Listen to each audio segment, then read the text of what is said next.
요즘 나는 어떻게 하면 돈을 더 벌 수 있을지 생각하고 있다. 그래서 나는 대체로 많은 시간을 투자 안 해도 되고 노동 강도가 낮은 무인 가게를 알아봤다. 일을 적게 하기 때문에 큰 수익을 기대하기 어렵다고 하지만 월급 받는 직장인들이 도전하기 적합한 업종이라고 한다. 어떤 사람들은 무인 가게는 인기가 지났다는 사람들도 있지만 맞벌이 부부인 우리에게는 우리를 대신해서 일할 수 있는 무인 가게가 적합한 것 같아 무인 가게 아이스크림을 가봤다. 요즘 무인 가게 종류는 무인 아이스크림 가게, 무인 커피, 무인 라면, 무인 스터디 카페, 무인 코인 노래방, 무인 세탁소, 무인 반찬 가게 등 종류가 다양하다. 내가 공부한 무인 빨래방에 대해 얘기해보자. 무인 빨래방을 알아본 이유는 1인 가구가 점점 늘어나사이다. 규모는 10평에서 20평 사이로 투자금은 1억에서 2억이 필요하다고 한다. 그리고 세탁기와 건조기가 없는 자취생들이 많이 사는 좁은 주택가가 좋다고 한다. 무인 가게는 내가 쉬운 만큼 남들도 쉽기 때문에 입지 선택이 다른 업종보다 더 중요할 것 같다. 입지가 좋지 않으면 무인 가게에는 제공하는 상품이 아이스크림이면 아이스크림, 커피면 커피, 다른 가게에 내어놓은 상품들의 편차가 그리 큰 차이도 나지 않아 힘들게 찾아오지 않을 것 같다. 그만큼 무인 가게는 입지가 중요할 것 같다. 여기서도 부동산 공부의 필요성을 느낀다.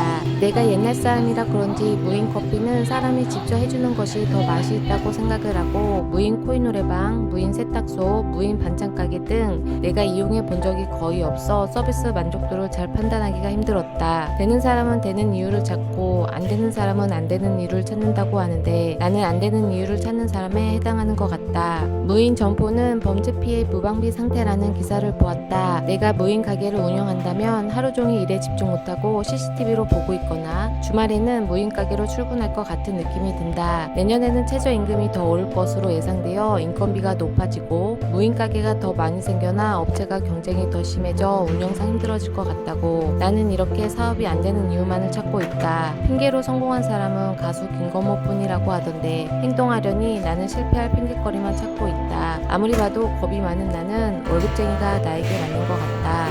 나이 들어서도 언제까지 직원으로 있을 것이냐며 언젠가는 사장으로 일해야지 하고 웃으면서 이야기하는 과장님이 있는데 나는 나이 들어서도 회사가 날 강제로 내쫓을 때까지 내 책상을 잘 붙들어 매고 있을 것 같다. 여러 가지 사업 아이템을 알아볼수록 나는 물가가 오른 걸 몸소 체험하는 나는 오늘 월급의 소중함을 더욱 느낀다. 단점을 보완할 것인가 장점을 키울 것인가 라는 질문을 나에게 한다면 10% 수익 내기보다는 10% 절약하는 게 쉬운 나는 장점을 더욱 키우기로 했다. 행복은 멀리 있는 것이 아니라고 한다. 월급 받는 삶이 행복인데 등장 밑이 어둡다는 말이 있듯이 너무 가까이 있어서 못 느끼는 게 아닐까? 월급은 무한하게 받을 수 있는 게 아니다. 내가 앞으로 5년 일한다고 생각하면 60번, 10년 일한다고 생각하면 120번 남았다. 월급을 꾸준히 받고 싶어도 나이 들어 능력치가 낮아져 회사에서 잘리면 자연스럽게 받지 못할 날이 온다. 우리가 원해서 나이가 든 게 아니듯이 우리가 원한다고 해도 월급 못 받는 날이 올 수 있다. 작지만 소중한 월급을 받아 1억에서 2억을 투자하여 흥할지 망할지 모르는 가게에 투자하기보다는 40대인 나는 지키는 투자를 하는 게 적절한 것 같다. 20대 30대와 달리 40대인 나는 공격적인 투자보다는 원금을 잃어버리지 않는 투자를 할 것이다. 내가 생각하는 그 방법은 은행 예적금 혹은 달러 투자 혹은 배당 ETF, 연금저축에서 적금처럼 한 주씩 ETF를 모아갈 것이다. 하이 리스크 하이 리턴이 아니라 부자는 아니지만 그래도 나락갈 일 없는 로우 리스크 로우 리턴의 힘을 믿을 것이다. 1억을 한 번에 버는 것이 아니라 시간이 걸리더라도 100만원씩 100번을 벌려고 노력할 것이다. 우선 대출 빚을 빠르게 청산한 다음 나는 지금껏 배운 인생 경험치로 굳건히 다시 일어날 것이다.